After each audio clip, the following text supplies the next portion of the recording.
You wake up in the morning, and before even fully opening your eyes, your hand is already reaching for your phone on the nightstand.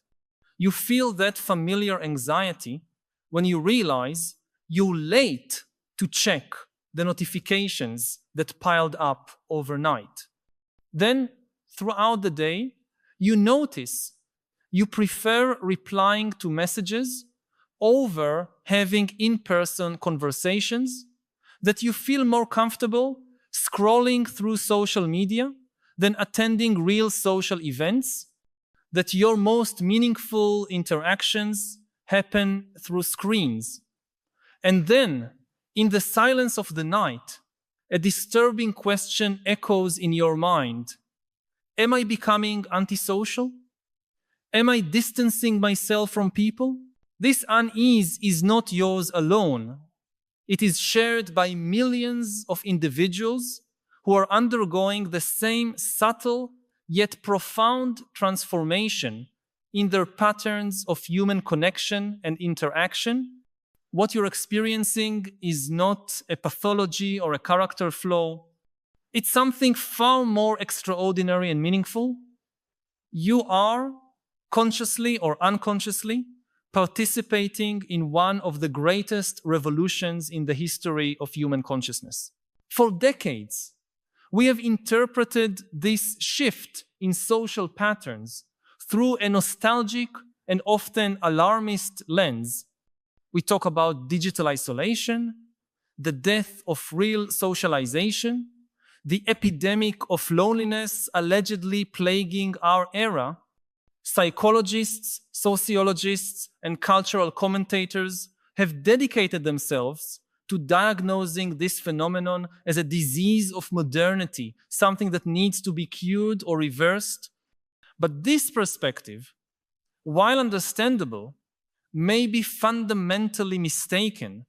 What appears to be a withdrawal from people may actually be a radical reconfiguration of how human consciousness organizes and expresses itself in the world. To truly understand what is happening to us, we need to expand our temporal perspective and examine how humanity has always evolved through major leaps in the organization of consciousness. Throughout our history as a species, we've gone through transformational moments that initially seemed to represent loss or deterioration, but later proved to be fundamental evolutionary advances.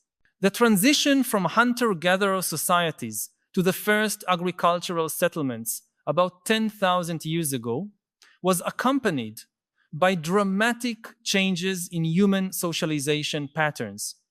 People who once lived in small, tightly integrated groups where everyone knew each other intimately and shared nearly all experiences, began living in larger and more complex communities where most everyday interactions became superficial and functional. Critics of that time, if they had existed, might have mourned the loss of tribal authenticity or the weakening of genuine community bonds. Centuries later, the invention of writing triggered an even deeper revolution in human consciousness. For the first time in history, human beings could communicate across time and space without being physically present.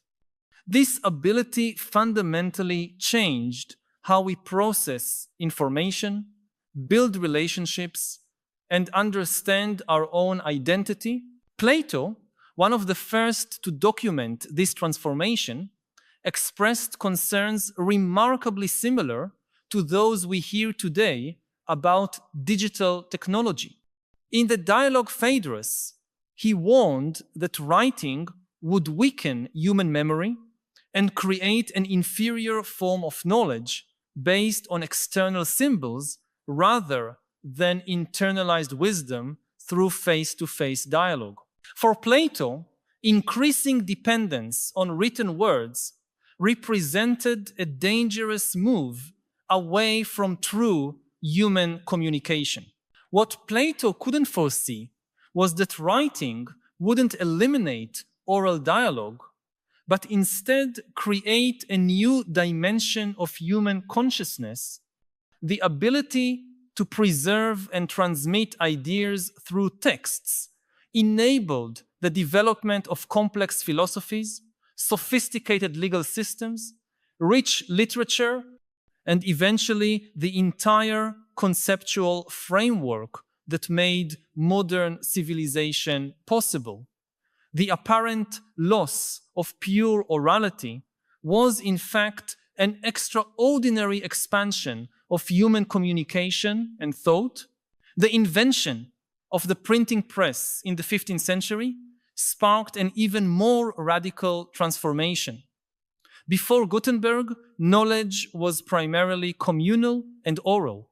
People learned through direct relationships with teachers, elders, and experienced members of their communities. Education was intensely social and interpersonal. With the democratization of books, something fundamental changed.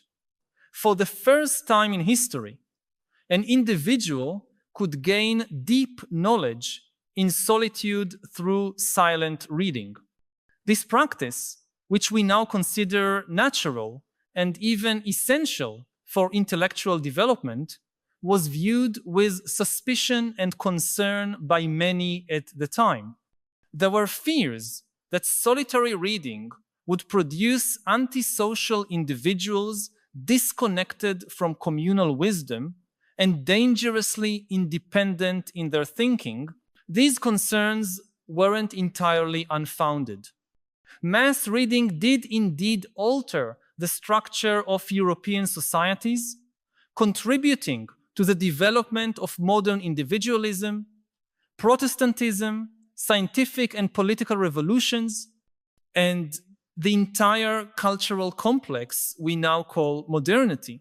Many traditional forms of authority and social organization were questioned or abandoned, but the end result wasn't the destruction of human society, it was its transformation into something incomparably more complex, diverse, and capable. Now, in the 21st century, we are undergoing a transformation of similar magnitude, perhaps even greater. The digital revolution is not only changing how we communicate, it is altering the very structure of human consciousness and our relationship with reality. When you feel like you are distancing yourself from people by preferring digital interactions, you may unconsciously be developing new cognitive and social capacities that are essential for navigating the emerging world. The first of these capacities is what we might call networked consciousness. For most of human history, our consciousness operated in a relatively linear and localized manner. We processed information sequentially, maintained relationships with a limited number of people physically close to us, and our identity was shaped mainly by our immediate environment. Digital technology is training us to operate very differently. Through social networks, messaging apps, collaborative platforms, and virtual environments, we are learning to maintain simultaneous relationships with hundreds or thousands of people, process multiple conversations and streams of information in parallel, and build our identity through interactions that transcend geographic and temporal boundaries. This ability is not trivial. It is a fundamental evolution in how the human brain processes social information. Recent neuroscience studies show that people who spend significant time in digital environments develop different patterns of brain activation compared to those who stick to face-to-face interactions. Areas related to multitasking, divided attention, and associative memory show greater activity and connectivity. These changes do not represent deterioration. They represent adaptation to an informational environment that demands new cognitive skills. I need to pause for a moment and ask you directly, do you recognize this transformation happening in your own mind? Those moments when you feel more comfortable expressing complex ideas in writing than in speech, or when you realize you can maintain emotionally meaningful connections with people you've never physically met? I know we often keep these observations to ourselves, perhaps out of fear of seeming disconnected or less human in a society that still primarily values in-person interaction. But your experiences are valid and likely shared by more people than you think. Share in the comments. I feel my consciousness expanding when.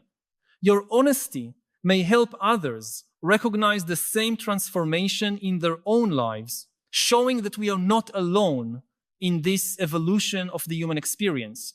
The second emerging capacity is what we might call asynchronous intimacy.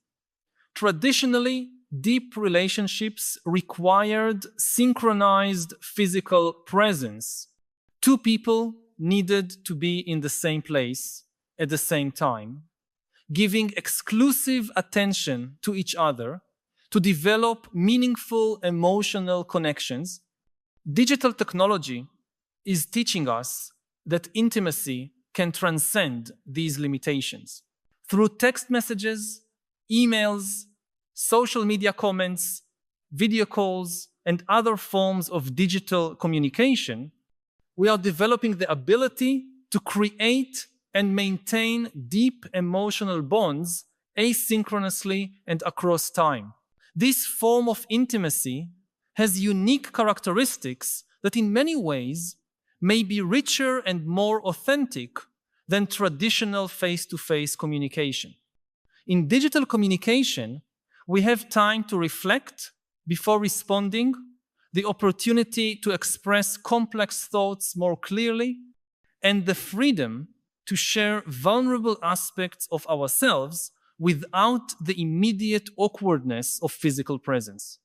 Many people find they can be more honest, more creative, and more deeply connected emotionally through digital means than in live conversations. This doesn't mean face-to-face communication is inferior or unnecessary. It means we are developing an expanded repertoire of human connection forms, each with its own advantages and specific applications. The apparent preference for digital that you may be feeling is not necessarily an escape from people. It may be a natural evolution toward forms of communication that better suit your temperament, your interests, and the complexities of the modern world. The third developing capacity is what we can call fluid identity.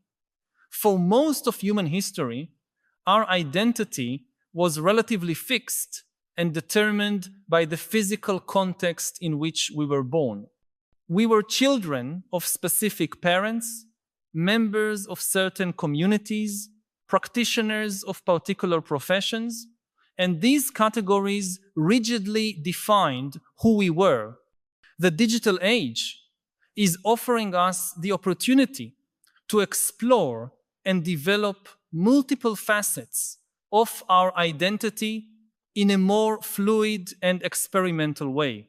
On social media, online games, niche forums, and other digital platforms, we can express different aspects of our personality, explore various interests, and connect with communities that might not exist in our immediate physical environment.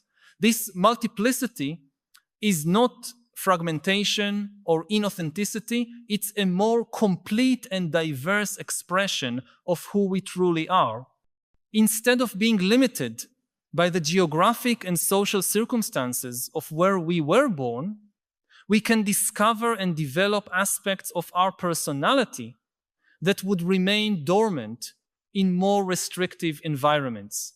The fourth emerging capacity is distributed metacognition. Traditionally, we thought in relative isolation, using only the resources of our individual minds. Digital technology is allowing us to think collaboratively and expansively, using external tools and networked connections as extensions of our own cognition. When you search for information online, participate in forum discussions, use apps to organize thoughts, or collaborate on shared documents, you are engaging in a form of intelligence that transcends the boundaries of your individual mind. This ability to think with machines and think in networks is not a replacement for our natural intelligence. It is an amplification and sophistication of it. Just as writing enabled us to preserve and manipulate complex ideas outside of biological memory, digital tools allow us to process information, solve problems, and generate insights in ways that would be impossible using only internal mental resources. These four emerging capacities form the foundation for a fundamentally new kind of human being. We are not becoming less social. We are becoming social in a different way. We are not moving away from people. We are developing more sophisticated and flexible ways to connect. The discomfort you may feel with traditional forms of socialization is not a deficit. It is a sign that your consciousness is adapting to possibilities that are not yet fully understood or accepted by broader society. But this transformation is not happening without significant challenges and risks. Like every evolution in human consciousness, the current leap involves real losses along with gains. Some traditional human capacities are atrophying, some forms of connection are becoming more difficult, and new types of psychological and social problems are emerging. It is crucial to acknowledge these risks without allowing them to obscure the fundamentally evolutionary nature of what is happening. One of the main risks is what we might call the superficialization of attention. Constant exposure to multiple and fragmented digital stimuli is training our brains to process information more quickly, but potentially less deeply. The ability to maintain prolonged focus on a single task or idea, to contemplate complex questions for extended periods, and to experience states of deep concentration may be diminishing. This shift has significant implications for our ability to develop expertise, to create deep works of art or literature, and to sustain relationships that require sustained attention and patience. Another major risk is the fragmentation of narrative coherence. Traditionally, we built our identity through relatively cohesive narratives about who we are, where we come from, and where we are going. The multiplicity of digital contexts and the fluidity of online interactions can make it difficult to maintain a coherent sense of self. Some people report feeling fragmented or confused about their true identity when transitioning between different platforms and online communities. This fragmentation may contribute to anxiety, depression, and a general sense of existential disconnection. A third risk is what we might call atrophy of physical intimacy. While we are developing sophisticated forms of digital intimacy, we may be losing some capacities related to physical presence, prolonged eye contact, reading subtle body language, and emotional synchronization that occurs when two nervous systems meet in the same physical space. These capacities, developed over hundreds of thousands of years of evolution, play an important role in our psychological well-being and may not be fully replaceable by digital alternatives. Acknowledging these risks should not lead us back to a nostalgic rejection of technology, but rather to a more conscious and intentional approach to how we navigate this transformation. The goal is not to preserve all traditional forms of being human intact, but to consciously integrate the most valuable aspects of the past with the emerging possibilities of the future. This requires developing what we might call cognitive bilingualism, the ability to operate fluently in both traditional and digital modes of consciousness, using each appropriately for different contexts and goals. Just as a bilingual person can switch languages depending on the situation, a cognitively bilingual person can switch between focused and distributed attention, between synchronous and asynchronous communication, between cohesive identity and fluid identity, depending on the circumstances. Developing this cognitive bilingualism requires deliberate practice and self-awareness. It means creating intentional spaces for deep attention experiences, such as meditation, prolonged reading, or face-to-face conversations without distractions. It means cultivating relationships that require physical presence and synchronized vulnerability. It means maintaining practices that connect you with your body, with nature, and with slower rhythms of experience. At the same time, it means fully embracing digital possibilities without guilt or resistance, developing fluency in the new forms of communication, thinking, and connection that technology makes possible. The key to navigating this transformation successfully is not choosing between the old and the new way of being human, but developing the wisdom to integrate both harmoniously and consciously. This means recognizing that the discomfort you feel with certain traditional forms of socialization may be a legitimate sign that these forms are not suitable for who you are becoming, without completely discarding their potential value in other contexts.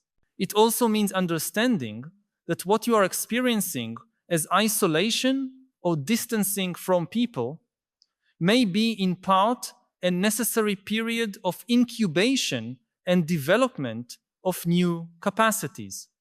Just as a caterpillar needs time in the cocoon before emerging as a butterfly, you may need periods of apparent social withdrawal to integrate and develop the new forms of consciousness that are emerging in you. This process is not pathological, it is evolutionary. At the same time, it is important to distinguish between creative and productive isolation, which serves the development of new capacities, and defensive and regressive isolation, which arises from fear, trauma, or social inadequacy. The former is characterized by a sense of growth, discovery, and possibility, even when uncomfortable. The latter is characterized by feelings of emptiness, despair, and existential disconnection. Learning to make this distinction is crucial to navigating this transformation in a healthy way. One of the deepest implications of this evolution of consciousness is that we are collectively creating an entirely new form of civilization. It is not just about using new tools to do the same things we have always done. It is about developing new capacities that make possible social, cultural, and economic forms of organization that were previously unthinkable. Future generations may look back on our time as the moment when humanity transitioned from a planetary species to a truly cosmic species, capable of connecting consciousness across any distance and thinking collectively on scales that transcend traditional biological limitations. This perspective should not be a reason for arrogance or complacency. Evolutionary transitions are always risky, and there is no guarantee that our species will successfully navigate the emerging challenges. Climate change, political instability, growing inequality, and the very risks associated with accelerated technological development create significant uncertainties about our future. But understanding that we are in the midst of an evolutionary transformation, rather than merely a social decline, can give us the conceptual tools and courage needed to face these challenges more effectively. If you've been feeling out of sync with traditional forms of socialization, if you've preferred digital interactions over face-to-face encounters, if you felt that your mind works differently than it used to, consider the possibility that you are not becoming antisocial or problematic. You may be unconsciously participating in one of the most significant transformations in the history of human consciousness. Your sensitivity to the limitations of traditional forms of communication may be a sign that you are developing capacities that are essential for the future of our species. This does not mean that you must completely abandon traditional forms of human connection or isolate yourself in a purely digital world. It means that you can embrace your emerging preferences without guilt, while also consciously cultivating the traditional capacities that remain valuable. It means you can see yourself as a pioneer in uncharted territory rather than as someone failing to adapt to the established world. If these reflections touched on something you've been feeling but perhaps haven't found words to express, know that you are not alone. By subscribing to the channel, you will connect with a growing community of people who share your concerns and your desire for a deeper understanding of the philosophical challenges of our time. Each week, we meet here to explore together the great questions that define our era and to seek not only understanding, but also wiser ways of living amid the transformations we are witnessing. This is not just a channel, but a space for dialogue and collective growth. Join us on this ongoing journey. Subscribe so we can continue this essential conversation about how to live with more wisdom and purpose in a world that often leaves us disoriented and divided. The history of human consciousness is the story of evolutionary leaps that initially seemed like losses or deteriorations, but later turned out to be extraordinary expansions of our possibilities as a species. The present moment may be the greatest of these leaps, a transformation that decades or centuries in the future will be seen as the moment when humanity learned to think and connect in ways that completely transcend the limitations that previously defined our experience. You are not distancing yourself from people. You are preparing, along with millions of others, to connect with them in ways we are only just beginning to imagine. I love to consider myself a storyteller. As an actor and a filmmaker, it's something that I think of as more than a job. I connect to it on maybe an existential level, on who I am. And one thing I often like to say even is that storytelling is a big part of what makes humans human. So as an expert on the history and the prehistory of what humans are, I'm curious to hear what you think of that statement. If I say storytelling is a big part of what makes humans human, would you agree with that? Yeah, absolutely. I mean, Yes! this is the this is the source of our power. We control the world because we can cooperate in much larger numbers than any other animal. And the secret of cooperation of humans is stories. I mean, you can't get to know more than 100 or 200 individuals, but the same story can be known to millions and even billions of people.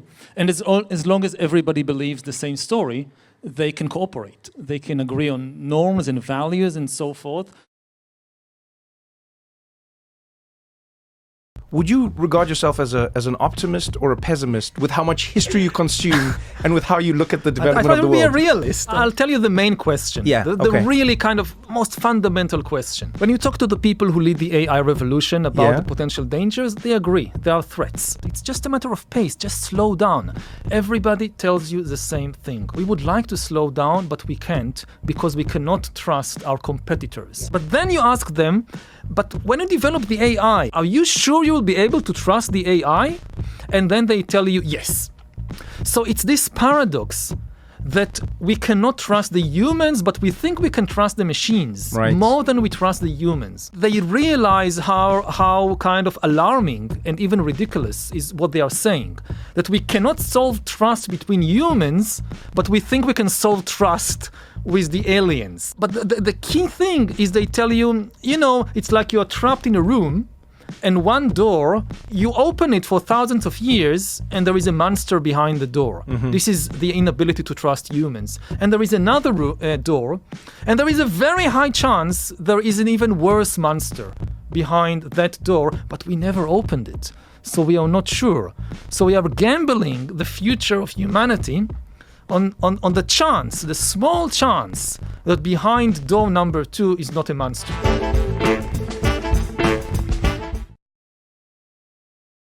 For the first time in history, it is technically possible to annihilate privacy. If you think about authoritarian regimes, throughout history they always wanted to monitor their citizens around the clock. But this was technically impossible. Even in the Soviet Union, you have 200 million Soviet citizens. You can't follow them all the time because the KGB didn't have 200 million agents. And even if the KGB somehow got 200 million agents, that's not enough. In the Soviet Union, it's still basically paper bureaucracy, the secret police. If a secret agent followed you around 24 hours a day, at the end of the day, they write a paper report about you and send it to KGB headquarters in Moscow. So imagine, every day, KGB headquarters is flooded with 200 million paper reports. Now, to be useful for anything, somebody needs to read and analyze them. They can't do it. They don't have the analysts. Therefore, even in the Soviet Union, some level of privacy was still the default for most people.